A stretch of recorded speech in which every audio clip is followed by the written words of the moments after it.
عیسائی مومنین سے زیادہ محبت کرنے والے ہیں۔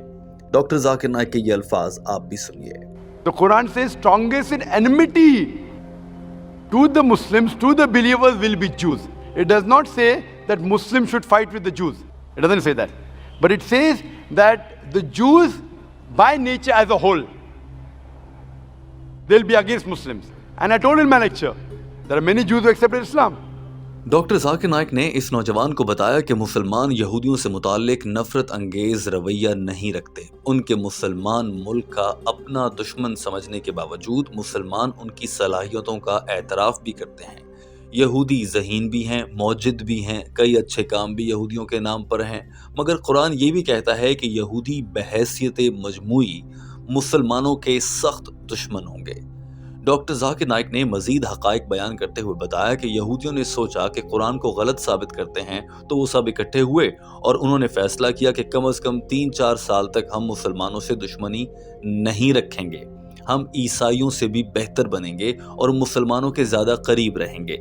فلسطین کی جنگ 3-4 سال تک روک دیتے ہیں، مگر وہ ایسا نہیں کر سکے کیونکہ ان کی فطرت ہی نہیں ہے، تو بالآخر وہ مسلمان دشمنی پر اتر آئے اور 60 لاکھ یہودیوں کو ہٹلر نے مارا تھا۔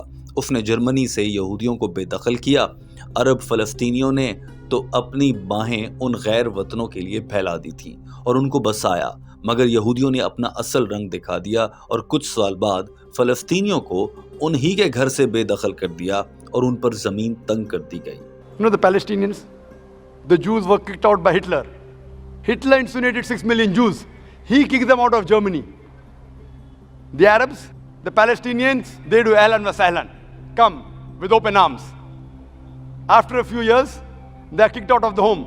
Imagine someone gives a traveler his home to live, and the traveler kicks him out of his home, and he's shouting that he has taken my house, and you're calling them terrorists. So what they have to do is, let's get together.